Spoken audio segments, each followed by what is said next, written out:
Hi everyone, I'm Lisa from Down to Earth Gardening and Design, and welcome to today's video, or tonight's video. You may wonder why I'm out here at dusk, and that's because today I want to talk about moon gardens, and then I want to talk about this featured shrub here, which is perfect for a moon garden. So I have this garden off my back patio, and I love this garden bed. You've probably seen it in some other videos. It gets part shade back here, but the sun goes down behind me, and we have a great spot on a little pond where in the front of the house we're overlooking the pond, and in the back we have this nice little private patio that is surrounded by this little natural terraced wall. And these beautiful gardens that I've been working about 10 years on. So this garden back here started as a moon garden.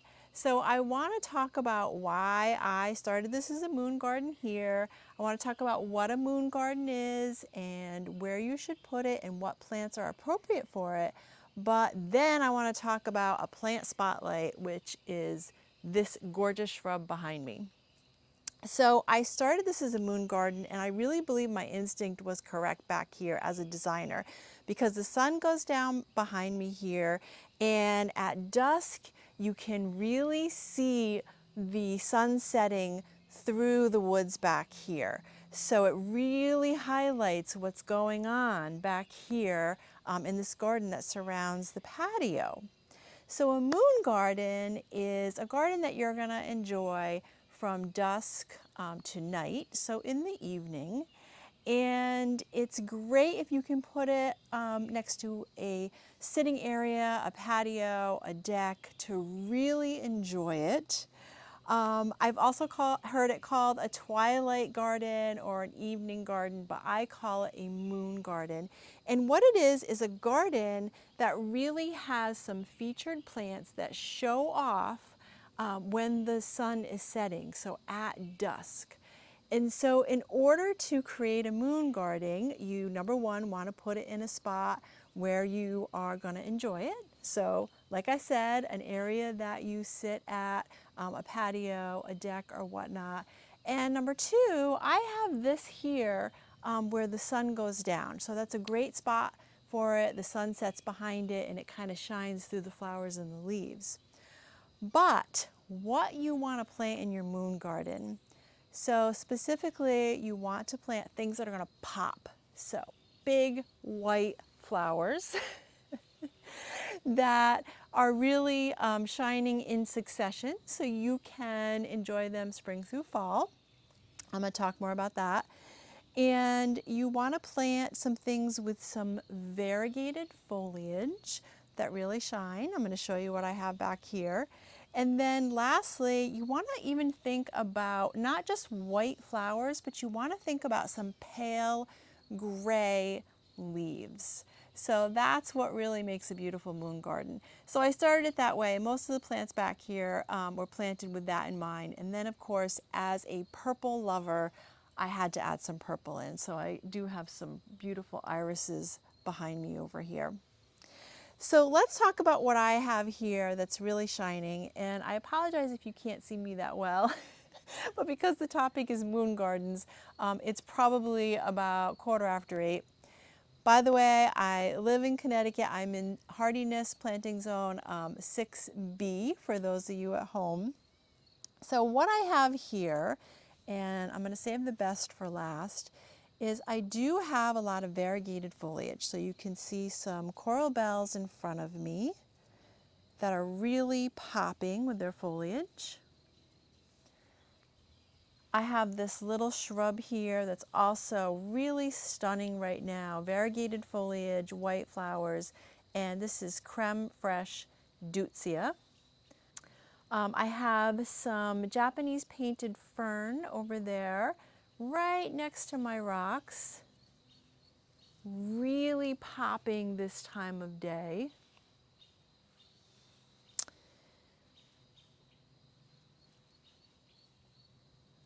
And then I've got my pulmonaria, which is spot on. It's got these spotted white gray leaves with a green background. So those are really shining.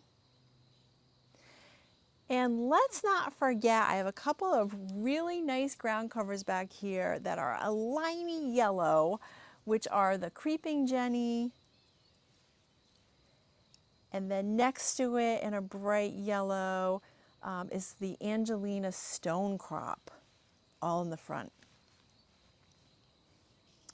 Now, moon garden or not, when you have variegated foliage and things that have bright, interesting foliage, that's a winner because they're going to provide you interest not only at dusk, but also at least 3 seasons out of the year because of the variegated foliage. So that is pretty great. So let's get to it and talk about this stunner behind me. So for shrubs back here, I have this beautiful viburnum, and then later on I have some panicle hydrangeas with their big white flower heads. So that's my succession planting for my shrubs back here. And they really pop with their large white flowers. But this here is Mauritii viburnum, also called Doublefile viburnum, or sometimes I've heard it called wedding cake flower. The flowers actually look like there's snow sitting on the branches. So it gets to about 8 to 10 feet tall, 10 to 12 feet wide typically, and I want to talk about my specimen here as we go on. It's a deciduous shrub, so it loses its leaves in the winter, but it's pretty fabulous not only now with these gorgeous flowers, which are really a lace cap, blooms mid-May, but then it has this beautiful leaf here, green, which turns bright red in the fall, and it does also get some berries. Now, the pollinators love it in the spring, so I've seen butterflies and hummingbirds on it. And it's appropriate for zones 5 through 8, and again, I'm in 6B here in Connecticut.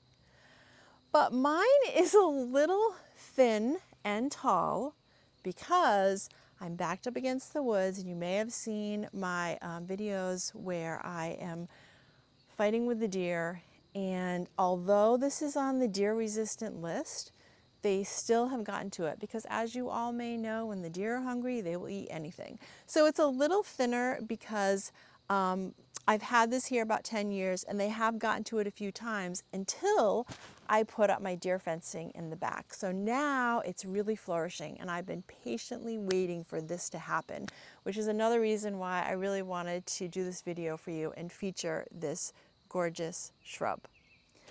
So if you're thinking about an interesting garden, a moon garden may be really suitable for you.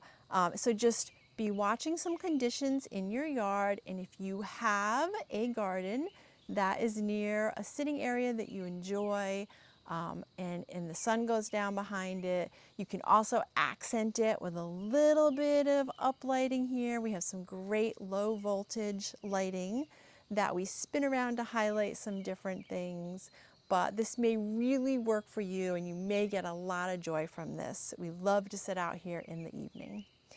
So thank you so much for joining me. I appreciate all of you at home, and if you enjoyed this video, please go ahead and give it a thumbs up and subscribe to our channel because I love doing these videos for you, and I have lots more gardening coming your way.